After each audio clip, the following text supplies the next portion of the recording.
Welcome to this episode of the Feel Freaking Amazing podcast. I'm Wendy Trubo. Look, our fearless leader, Ed Levitan, is here today. And today we have David Steinman on the podcast. He is the best-selling author of the forthcoming book, Raising Healthy Kids, How to Protect Your Children from the Hidden Chemical Toxins in Our Everyday Lives. He's the chief officer of the nation's most active consumer rights nonprofit, the Healthy Living Foundation. And he's publisher of Healthy Living magazine. And he's going to talk to us today about how do we be antitoxic. And so, David, welcome. Thanks for being here. Oh, I'm so happy to be here. Thank you so much. Our pleasure. What did you want to say, Dave? Oh, I mean, first we were just talking about what is antitoxin, because tell our listeners. Well, I've been doing antitoxic for a long time, since before there was organic foods even. And I think you have to be very it's a kind of an active form. We think of being low toxin and non-toxic, but I think antitoxic is kind of searching out how to do things a little better. Just to give you an example, say you're buying a hose for your garden, right? It seems like such a mundane task, right? You go online and you buy it. You look for the price, right? That's what you do. Well, I've been buying hoses lately, and I realized, most of them are made from polyvinyl chloride. And in February, we had that terrible train derailment in Palestine, Ohio, where there was a number of cars came off the rails. There was a huge explosion, and explosion was from polyvinyl chloride, which is a highly carcinogenic chemical. And not only was it dangerous to the people in Palestine, I also do work in Cancer Alley, Louisiana. And I look at public source drinking water reports. And folks in Cancer Alley actually have drinking water with polyvinyl chloride in it at times, which is really frightening because there's no safe level to a carcinogen. And in fact, a lot of regulators will tell you, well, these are very low levels. You don't have to worry about them. So I'm trying to get people to understand zero tolerance. There is no safe exposure to a carcinogen or a reproductive toxin. But in any event, here I am shopping for hoses and keeping in mind that I have friends in Cancer Alley who are drinking water with PVC. I have more friends in East Palestine who just suffered through a terrible train derailment that is going to hurt their health, their property values. And the chemical in common is polyvinyl chloride. And here I am on Amazon about to buy a hose with polyvinyl chloride. And so I'm thinking, wow, is this really fair to my friends in Louisiana? Is this really fair to my friends in Ohio? I have a choice here. I can actually look for a hose that doesn't contain PVC and help my friends out all across this nation. Wait, did you actually find a hose that didn't have PVC in it? And that's you want to pay attention to this, Ed. Now, this is really good news because I am an avid gardener. So I go through lots of gardening implements, right? And then I'm getting tired of all this plastic because my friends are drinking that water, as I said, with PVC and phthalates in it in Cancer Alley. So I did go on Amazon and I did search for it. I was assertive. That's what I mean by antitoxic. I was actually looking. I found a great hose that contains no polyvinyl chloride. It is made from polyurethane, but there's no PVC in it. And all the fittings were made out of stainless steel. Then I had to buy a nozzle. Most of the nozzles are made from plastic, right? Hard plastic. Yeah. And you use them for about 6 months, and then some little thing breaks on them and they won't spray, or they spray too much. So this time I went out and I actually found a stainless steel nozzle. The old kind, the kind that we used to have when we were kids. I grew up at those, actually. I don't know if you did, because you grew up in this sort of more city. You didn't have a yard, right? There's no yard. There's no yard. No, but I grew up with that. So essentially, I did some really good things for my neighbors.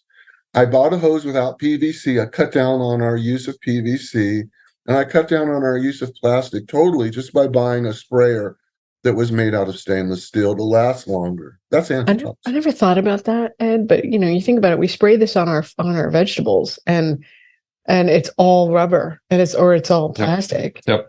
Can we back up 20 steps, David? How'd you get into this? What was the thing that had you be the antitoxin champion? So I think I was probably one of the early victims of toxic poisoning. I grew up in California, which is why I speak the way I do. We'll forgive you for that. We're from Boston, so Yeah. So I fished a lot from the Santa Monica Bay, and I brought all my seafood home. We ate it as a family. I did this for many, many, many years. I grew up on this ocean. And unknown to me, a chemical company called Montrose Chemical was manufacturing DDT in South Central Los Angeles and barging its DDT-laced sludge to the Catalina Channel in barrels, hacking the barrels open and dumping them in the ocean where I was fishing. Come So on. 2,000 tons of DDT were dumped in the Santa Monica Bay during the time I fished.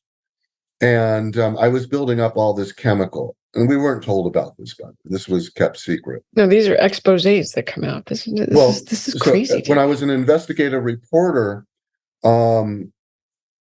dolphins began washing up on the beaches filled with, their blubber was filled with PCB, which is another toxic chemical used in transformers as a heat shield.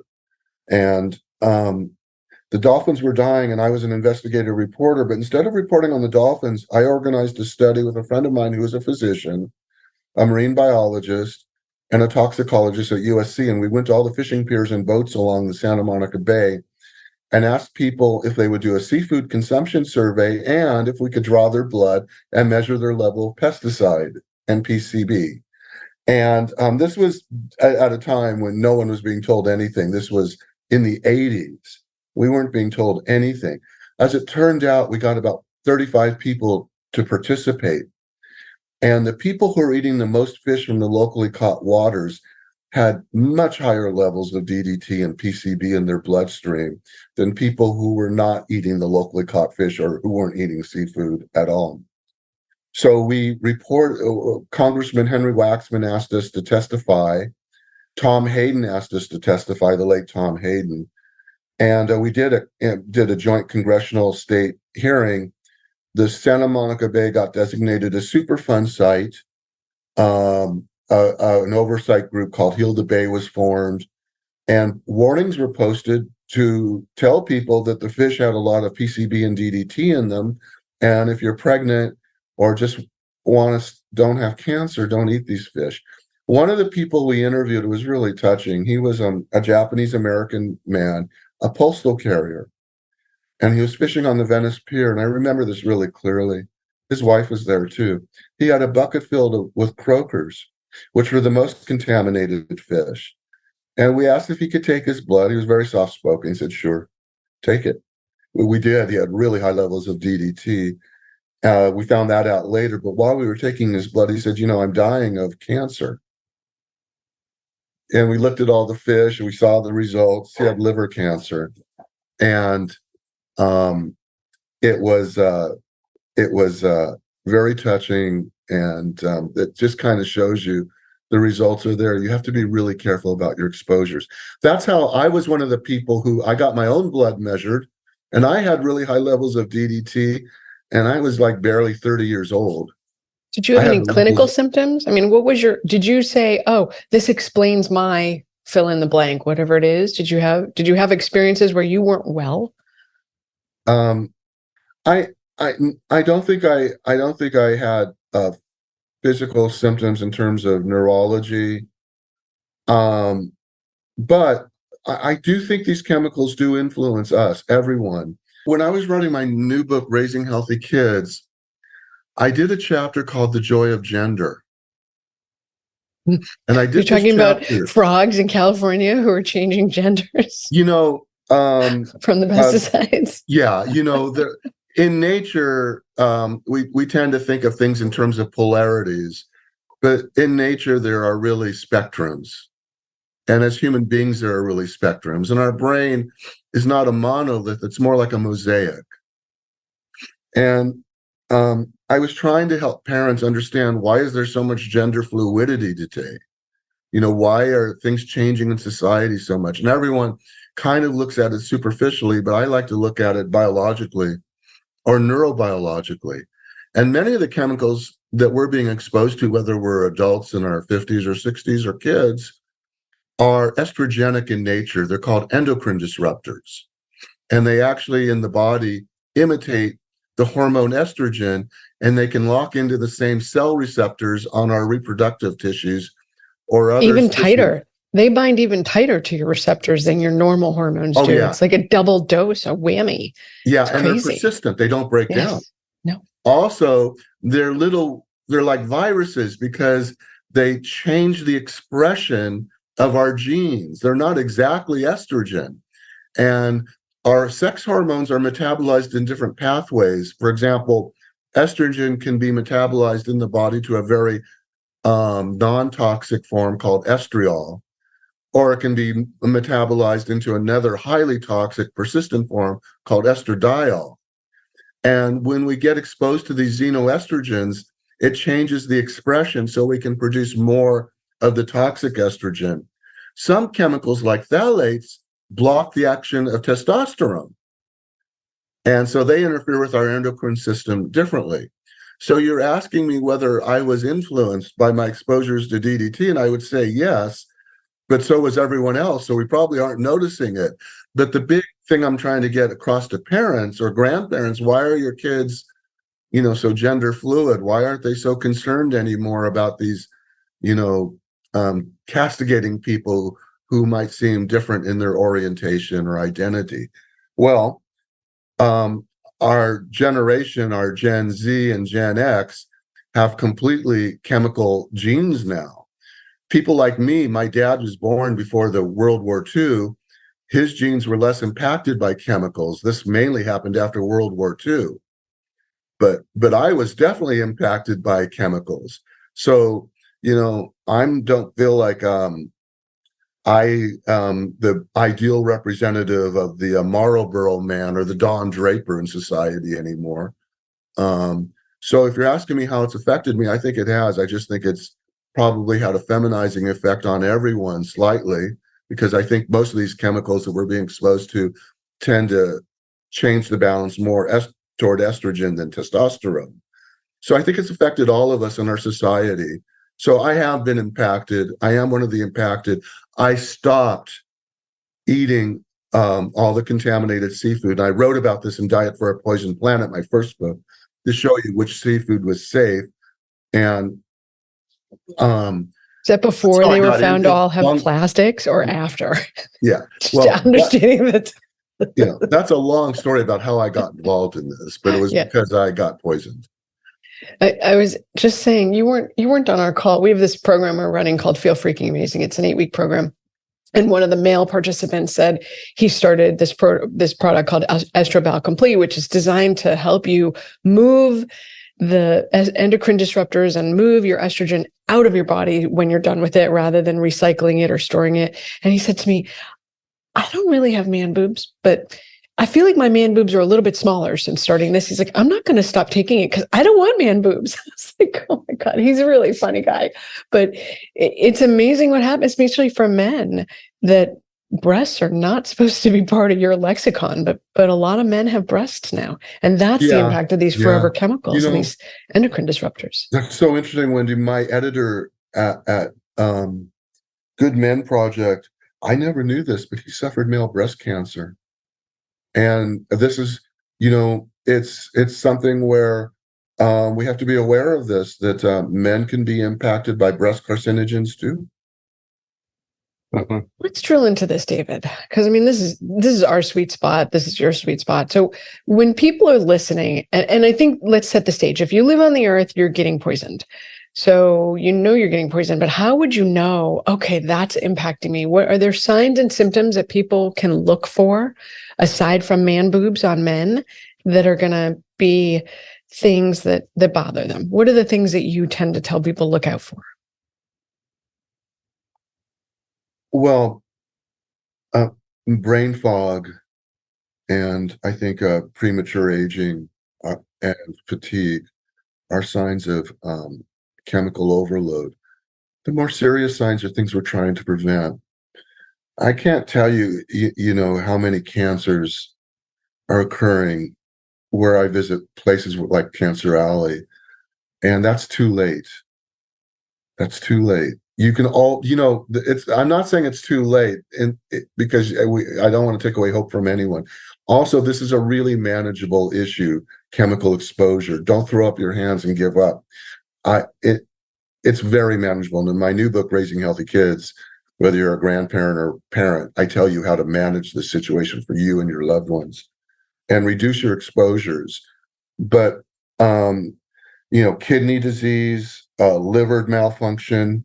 I think liver is a big thing, and liver and kidney are big things. ADHD in your kids, boy, you can really help kids and adults who have ADHD by reducing your exposure to neurotoxins. And people don't realize how prevalent the exposure is. One of the big tips I give anybody is, for example, when you're buying bread, why not buy organic? It's the same price.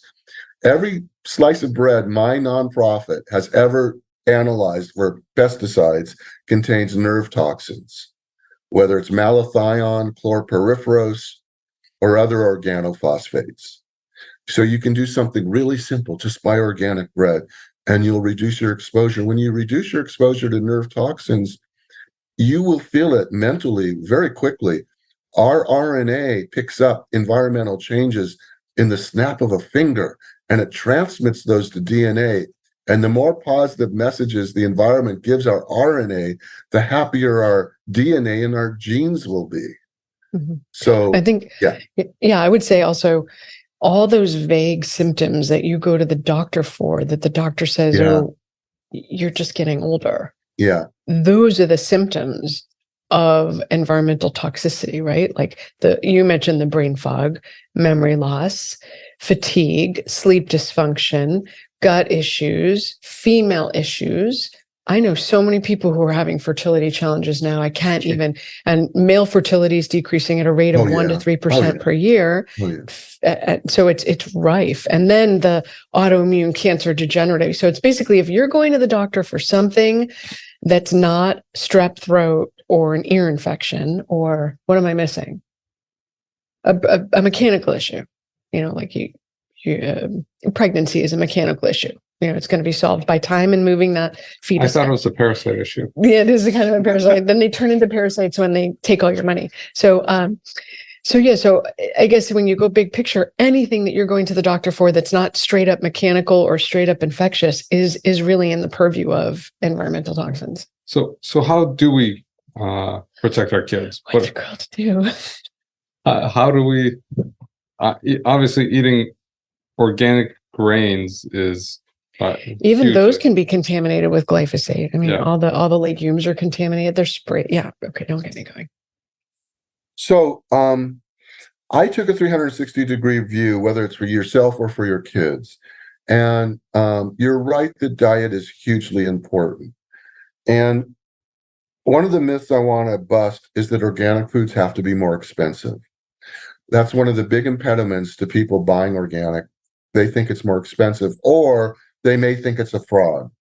And I want to say, I look at pesticide monitoring reports all the time from different states, including California. And when you look at the reports for organic foods, they're very clean. I'm not going to give them 100% bill of health, because there are always going to be some contaminant issues. And nothing's perfect. But if you compare your organic diet to a diet from conventionally grown foods, the pesticide exposure is much higher from the conventionally grown foods. And studies have actually shown a reduction in organophosphates to non-detectable in kids and adults who go organic.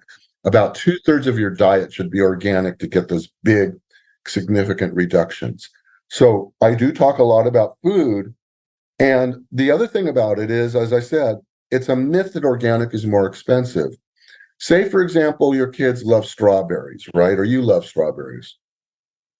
Well, if you do look at strawberries, sometimes the organic strawberries are more expensive. But if you look for like a 3-pound bag of frozen organic strawberries, and you get some non-fat yogurt, that's a really good dessert, and it's totally non-toxic. The non-fat yogurt is a good choice because most of the harmful pesticides in dairy foods accumulate in the fatty portions.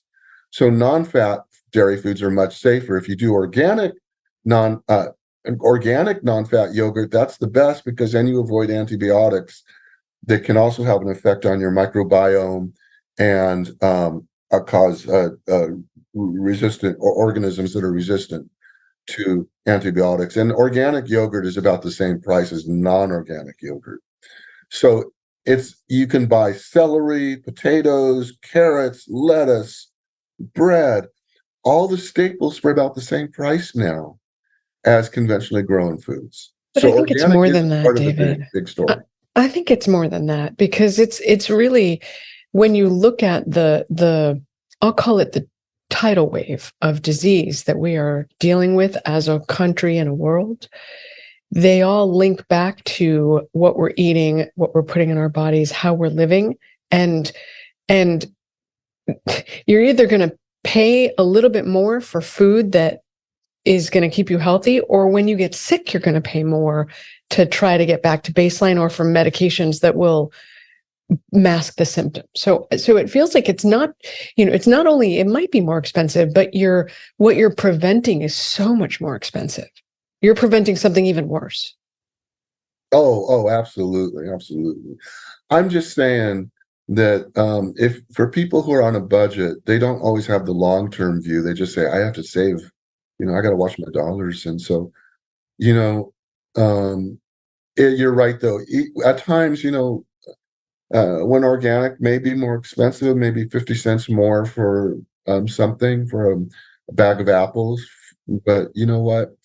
You're right. The investment is far more valuable than health insurance. It's going to keep you healthy, and it really will. Going antitoxic or non-toxic, your body feels it right away. So food is big. There are many other things you got to do. But food is one of the primary. I can go on from there if you want to know more about how to manage it. Well, what are the other things besides food that you recommend to protect kids, protect ourselves from the toxins? What are the... Well, let's get really basic. Water. If people say, I have $100 to spend, should I spend it on testing my water or filtering my water? I would say filter it. Now, if they say I only have $35 to spend, I would say filter it, and you can really do it. What I'm trying to point out is that most of the water in the United States today has carcinogens. Some of them are intentionally added because the water has to be chlorinated and disinfected. And when water has a lot of organic matter and you add chlorine to it, it can form chloramines, trihalomethanes, and other disinfectant byproducts that do cause cancer. They also kill the bacteria and viruses, but that alone is a reason to filter your water. However, we have to pause there right there, David. Wait. Okay, so would you like a bacterial infection or cancer? You choose. One's going to kill you quickly, and one's going to kill you slowly. You pick. But more than that, I don't know if you read this study back in 1989. There was a study done that showed that air and water quality were directly linked to 1 in every 6 deaths. And we're from Boston, so that caught my eye because it's a Massachusetts study. And so it's really horrifying. And when we went through this whole thing, I was like, Ed, we got it. We're married, by the way. I don't know if you know that. I was like, we got to filter our water in the house. And we have relatively clean water. And it's horrifying when we change the filters. We have very clean water per United States. Per them patting themselves on the back. But, right, but when we change the filters, they're black. I mean, like full of crap. Right. It's crazy to watch. So yeah, big fan of filtering your water. No question. Yeah. So the nation has only just begun testing drinking water supplies for forever chemicals, which are known as PFAS. These are chemicals that are used in water and stain-resistant fabrics and clothing. So even if you're on a budget, a little filter over your faucet, the end of your faucet, will give you about a 75 to 95% reduction in contaminants, depending on which contaminant it is. So filtering your water is also a hugely important, whether you want to have kids, are pregnant, and are older, because like Wendy, like you said, all those colorectal cancers, bladder cancers, they're coming from chlorination from, a lot of them are caused by contaminants in our drinking water. We have epidemiological studies that make that clear. So filtering your water would be the next.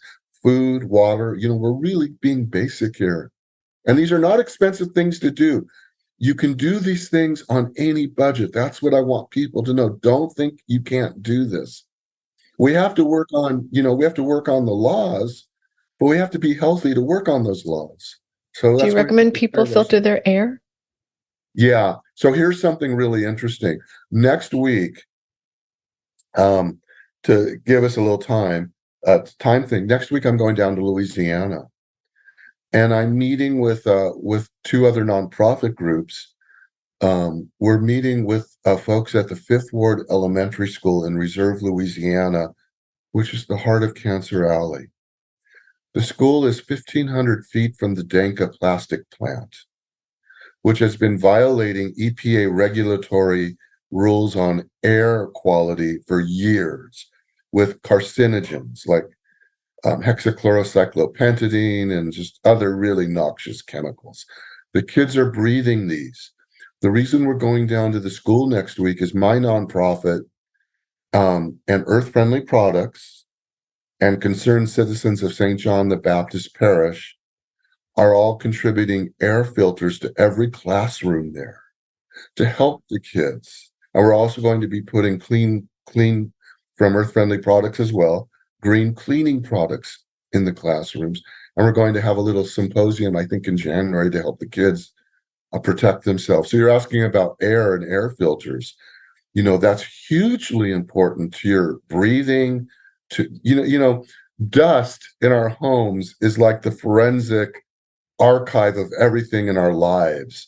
So when you breathe in your home air, you're breathing in your PFAS from your couch, your phthalates that flaked off from your some plastic, and it's all in your dust. So you do want to use air filters. And again, a good air filter for a large room, you can purchase one for about $85.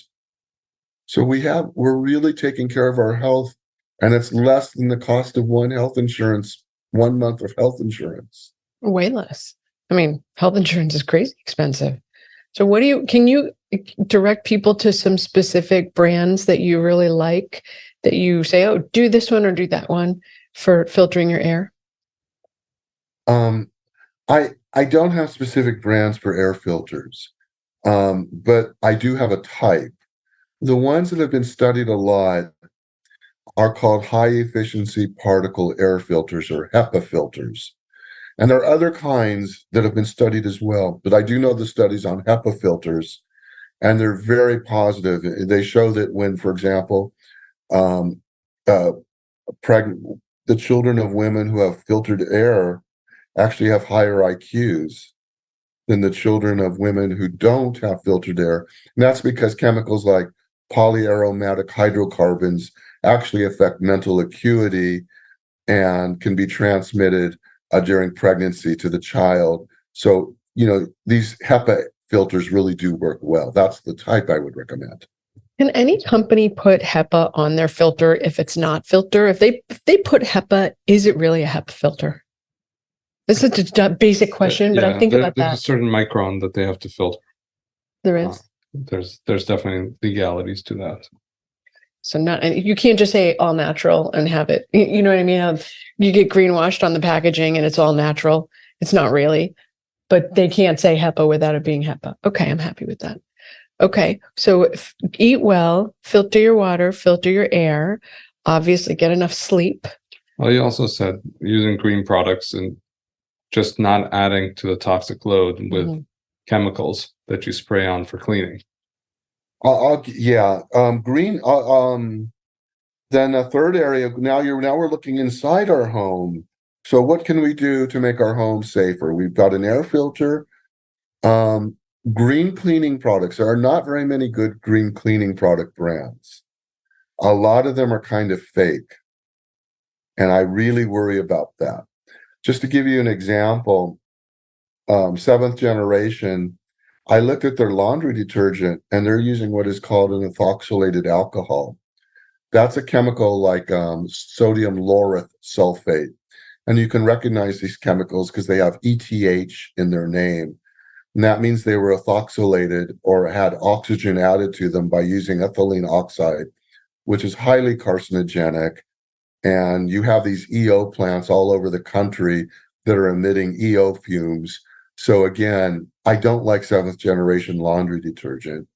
The company that I think is really doing a good job is Earth Friendly Products. Their brand is Ecos. And you'll recognize them because all their packaging is transparent and all their liquids are transparent too. I've actually visited their plants. You don't have to wear masks when they're manufacturing. They completely avoid ethoxylates.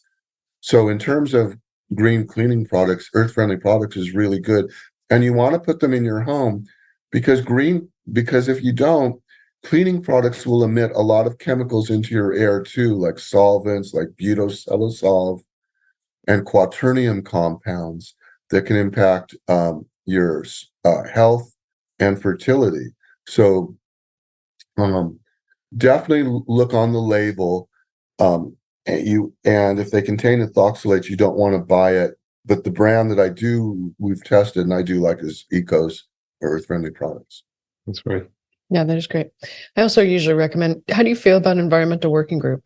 Because they typically rate things. Do you use them? Oh yeah. I work with them a lot. Not, I don't know if they know me personally. I think some of them do. But I mean, I look at their data and I think I think what they're doing is great. Because it's very hard when you look at a product to go, okay, wait, it's got the S. It's very hard, I think, for people on the go. I mean, we have a ton of kids, like a soccer team. So I'm usually like frantically looking for something. So I usually say to people, go to EWG. They're going to rate it for you and then go for a 1. Ideally go for a 1. Or if you're at a highly low rated red that's a 10, go for a 6. Just try to level up each time you're doing something. You don't have to be perfect, but get better. Mm-hmm. I rate a lot of the cleaning products and cosmetics in my book, Raising Healthy Kids, too, just by brand to make it simple because it's true.